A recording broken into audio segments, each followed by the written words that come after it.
বদনশীল দুইজন ব্যক্তি, মানে যারা বৈষ্ণব বা প্রসাদী, বৈষ্ণব বলবো না, আমি প্রসাদী বলবো। প্রসাদী হলেই যে বৈষ্ণব আবার কিন্তু এমনটা কিন্তু না। বৈষ্ণব হওয়ার জন্য অনেক গুণের প্রয়োজন আছে। আপনি মাছ মাংস ইত্যাদি ছেড়ে দিয়ে প্রসাদ খাচ্ছেন, এর অর্থ আপনি যে বৈষ্ণব হয়ে গেলেন এমনটা কিন্তু না। বৈষ্ণবতা অনেক ঊর্ধ্বস্তরের কথা। আমরা এখন তো এভারেজ আমরা প্রসাদী হচ্ছি, আমরা সবাইকে বৈষ্ণব বলছি, পরিষ্কার বৈষ্ণব হতে পারে, কিন্তু এই বৈষ্ণবতা অর্জন করা অনেক কঠিন একটা বিষয়।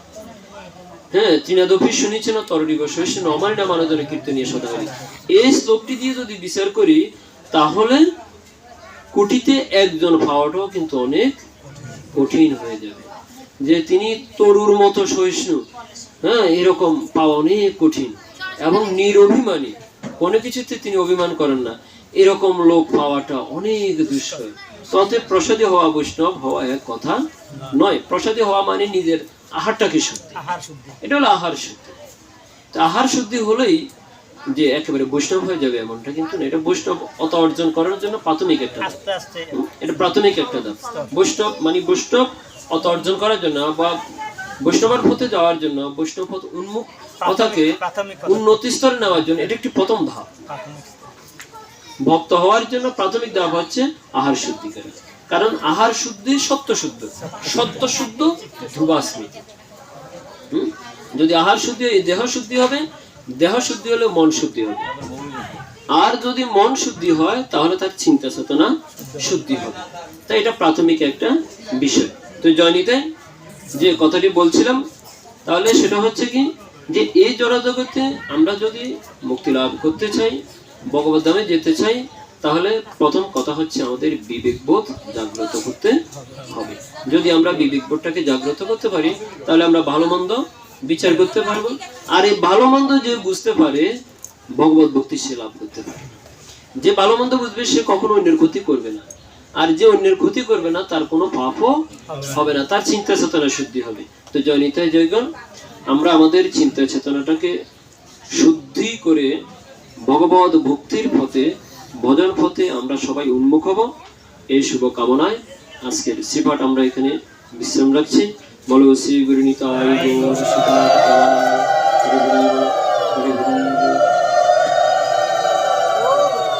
এটা তো প্রাথমিক বিষয়। আমি আজকে আরো একটা বিষয় আলোচনার কথার খেয়াল করেছিলাম,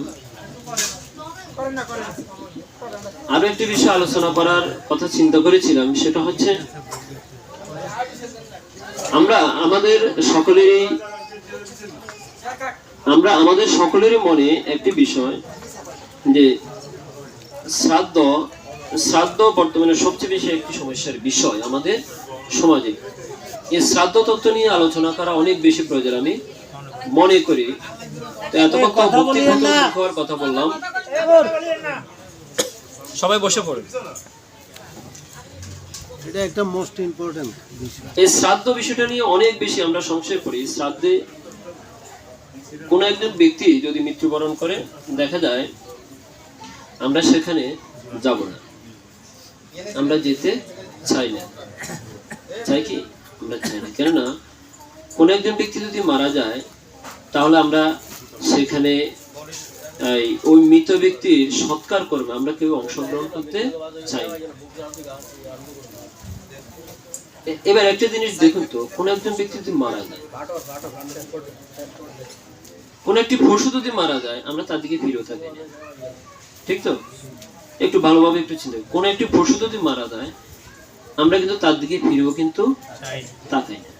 তাহলে আমাদের সনাতন ধর্মের আমার একজন সনাতনী ভাই যদি মারা যায় আমরা তার বাড়িতে যেতে চাই না। তার মানে এর অর্থ আমি তার সাথে পাশবিক আচরণ করছি, আমি তার সাথে পাশবিক আচরণ করছি, তাই না? এরকম নয় কি? বিষয়টা একই রকম হয়ে গেল না? একটা পশুর মৃত্যু করলে আমরা যেমন তার দিকে ফিরে তাকাই না, তার দেহটাকে সৎকার করতে যাই না, একজন আমার সনাতন ধর্ম অবলম্বী আমার জাতি ভাই যদি মারা যায় আমরা সেখানে গিয়ে তার সৎকর্মে অংশগ্রহণ করি না। একটি কথা বলা হয় যে শ্মশান বন্ধু হচ্ছে শ্রেষ্ঠ বন্ধু। আপনি মৃত্যুবরণ করলেন, আপনার মৃত্যুর পর আপনার এই দেহখানাকে যারা শ্মশানে নিয়ে সৎকার কর্মে সহযোগিতা করেছে কেননা এই দেহটা যদি সৎকর্ম না হয় তাহলে এটা কিন্তু তার জন্য অনেক বড় একটা ক্ষতির সম্ভাবনা। কেননা একজন মানুষ যদি মারা যায় তার দেহটাকে সৎকার করা অতীব গুরুত্বপূর্ণ একটা বিষয়। এই জন্য আমাদের যে 16টি সংস্কার আছে তার মধ্যে অন্যতম একটি সংস্কার হচ্ছে অন্ত্যেষ্টি সংস্কার। অন্ত্যেষ্টি সংস্কার, অন্ত ইষ্টি, অন্ত শব্দের অর্থ শেষ, ইষ্টি শব্দের অর্থ হলো যোগ্য, তাহলে অন্ত্যেষ্টি মানে শেষ যোগ্য। যে ব্যক্তি এতদিন আমার সাথে সম্পর্ক ছিল, আমার ভালো বন্ধু ছিল, হ্যাঁ, ভালো শরীর ছিল, প্রতিবেশী ছিল, আজকে তার মৃত্যু হওয়ার পর তার জীবনের সর্বশেষ যে যে যজ্ঞ, সে যজ্ঞে আমি অংশগ্রহণ করলাম না। কি জন্য? কিছু অনুশাসন আমি মেনে। সেরকম কি, যদি ওই মৃত ব্যক্তির আমি যেখানে যাই তাহলে তাহার সকল পাপ আমাকে গ্রাস করবে, আমাকে স্পর্শ করবে। তাকে যদি স্পর্শ করি তাহলে আমি নিজেও পাপে পাপিষ্ঠ হয়ে যাব, এরকম চিন্তাটা আমরা মনে করি। একটাবার একটু ভাবুন তো, একজন মহাত্মা আর একজন দুরাত্মা, এই দুটির মধ্যে পার্থক্য কি? মহাত্মা কখনো নিজের স্বার্থের চিন্তা করেন না। সাধুর ঐশ্বর্য শুধু পরহিত তরে। সাধুর ঐশ্বর্য, সাধুর সকল কর্ম নিজের জন্য, নিজের স্বার্থের জন্য না। কার জন্য? পরার্থে, পরের মঙ্গলের জন্য। তাহলে আমি সেখানে যাব না কেন? আমার পাপ হবে। কার পাপ? আমার পাপ। স্বার্থটা কার? আমি আমার নিজের জন্য চিন্তা করছি। তাহলে একটু ভাবুন তো, আমি কি মহতের পর্যায়ে যেতে পারলাম? পারলাম না। আমি মহতের চিন্তায় এখনো চিন্তিত হতে পারলাম না। এখন আমি আমার নিজের পাপের চিন্তা করছি। কিন্তু ওই ব্যক্তি যে মৃত্যুবরণ করেছে তার যে সৎকারটা করতে হবে, সেখানে তার ভালোর আমি একটুও চিন্তা করিনি। একটু চিন্তাও আমি তার জন্য করিনি। আমি শুধু আমার নিজের জন্য চিন্তা করছি। ইসলাম ধর্মে একজন মানুষ মারা গেলে সে নিজের পাপের চিন্তা করে না, সকলে গিয়ে ওই ব্যক্তির জানাজায় সকল অংশগ্রহণ করে। তার জন্য আমি যদি একটু দোয়া করি, আমার মৃত্যুর পরও সকলে আমার জন্য একটু দোয়া করবে, কারণ আমি যদি তার ভালো চাই, আমার ভালো সকলে চাইবে। আর আমরা সনাতনীরা কি করছি? তার ঠিক বিপরীত। কেউ যদি মারা যায়, আমরা সেখানে গিয়ে তার জন্য একটু প্রার্থনা করতে যাই। কোন দিন যাই? যেদিন খাওয়াবে, তার একটা অনুষ্ঠান করবে, খাওয়াবে, খানা দানা পাবো, সেদিন আমরা যাব। কিন্তু যেদিন মারা গেছে সেদিন তো আর খাওয়াবে না, সেদিন আমি কেন যাব? আমাদের চিন্তাটা এরকম। খাওয়াইলে যাবো, না খাওয়াইলে নিজের স্বার্থের কথা। আমি এই কথাটি আমাদের আমাদের এই সমাজটাকে আমি বলি, আমি কোন একটা নির্দিষ্ট শ্রেণীকে বলে লাভ হবে না। আমরা সকলেই এখন একই রকম হয়ে গেছি। কি বৈষ্ণব, কি শাক্ত, কি গানভৈত্য, কি সৌর, কি অসুর, সকলে আমরা এক হয়ে গিয়েছি। একটা জিনিস মনে রাখবেন, কোনো মানুষ যদি মৃত্যুবরণ করে, সে বৈষ্ণব হোক অবৈষ্ণব হোক, প্রসাদী হোক অপ্রসাদী হোক, আপনি সেখানে যাবেন। তার জন্য অন্তত তার এই মৃতদেহখানা শ্মশানে নেওয়া পর্যন্ত যতটুকু পারেন আপনি একটু হরিনাম করবেন। কেননা নাম এমন এক বস্তু, নাম যার বদলে থাকে তাকে কখনো পাপ স্পর্শ করতে পারে না। তো আমাদের নামের প্রতি ভালোবাসা কোথায় গিয়ে ঠেকলো আমি সেটাই বুঝি না। একজন মানুষ, আমি তো আগে এই শ্রাদ্ধ বা এগুলো নিয়ে আমি জানতাম না। আমি যতই পড়ছি ততই দেখতেছি যে আসলে আমরা সবাই ভুল পথে হাঁটছি। আমরা সনাতনীরা সবাই ভুল পথে হাঁটছি। মানুষ মারা গেলেও সেখানে তো আমাকে যেতে হবে, এটা আমার দায়িত্ব। এটা আমার দায়িত্ব এবং কর্তব্য। এটা সৎকারের সম্পূর্ণ কাজ আমাদেরকে সমাধান করতে হবে এবং সেখানে গিয়ে তার জন্য আমাকে প্রার্থনা করতে হবে।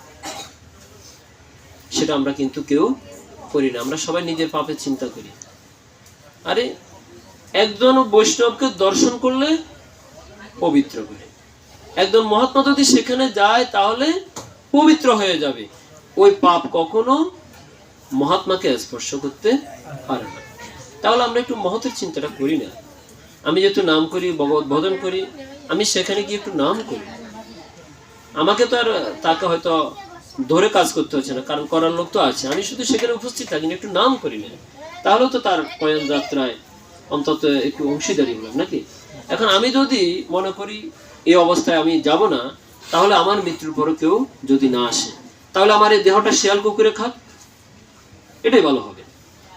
কেউ মরে গেলে যদি আমার যেতে একটা এটাকে কি বলি, আমি অ্যালার্জি বলি আর কি, আমি যাব না, এটা আমার অ্যালার্জি, এখানে গেলে আমার এই হবে সেই হবে, তাহলে আমি মরে যাওয়ার পরও কেউ না আসুক, আমার এই মৃতদেহটা শিয়াল কুকুরে খেয়ে নিক, তাহলে এটা কি কোনো ধর্মের বিষয় হতে পারে?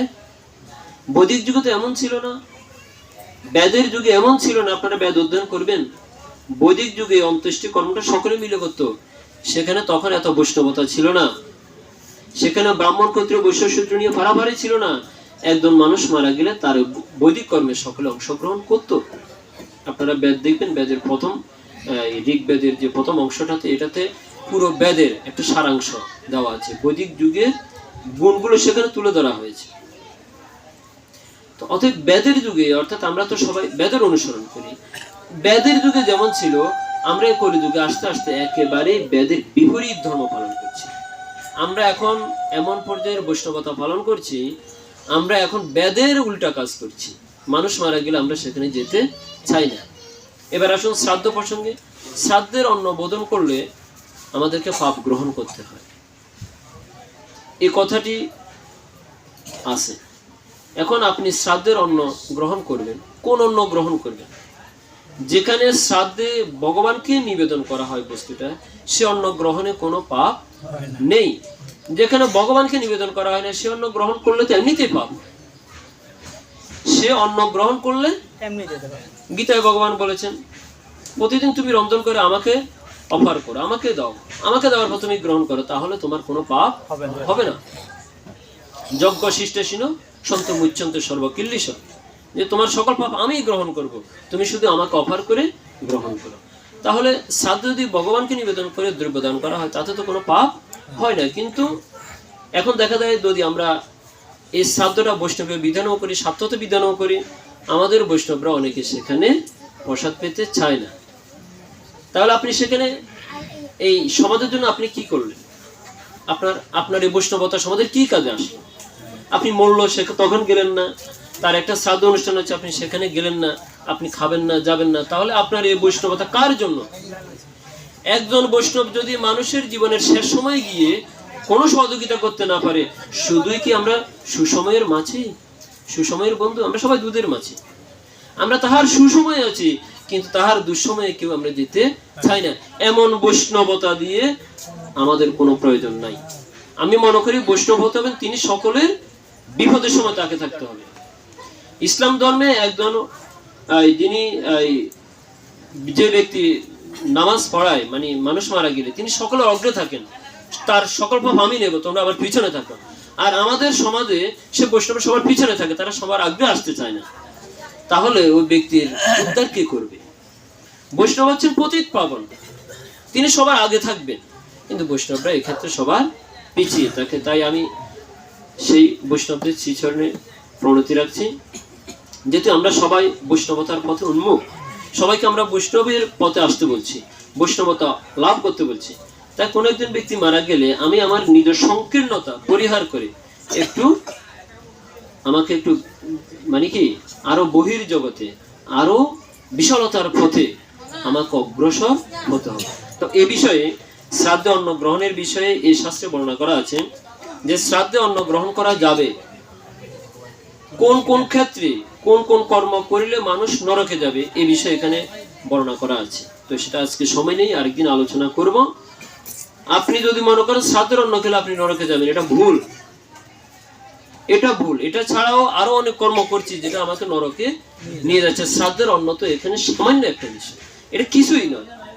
তো অতএব এই বিষয়টা আমাদের আরো সংশোধনের প্রয়োজন আছে। শ্রাদ্ধ তত্ত্ব নিয়ে আমি আরো আলোচনা করব।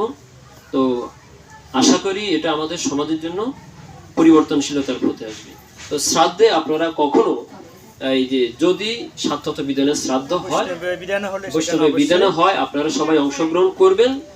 এবং যে শ্রাদ্ধগুলো সাত্ত্বত বিধানে হচ্ছে না, আমাদের যে পুরোহিতগণ আছে তাদেরকে দিয়ে আপনারা করাবেন। পরিবর্তনের কিছু বিষয় আছে, সে পরিবর্তনগুলো আপনারা করিয়ে নেবেন, শুদ্ধ সাত্ত্বভাবে শ্রাদ্ধটা করিয়ে নেবেন, তাহলেই মৃত ব্যক্তির জন্য মঙ্গল হবে। জয় নিতাই, জয় গুণ, বলো শ্রী গুরু নিতাই গৌর।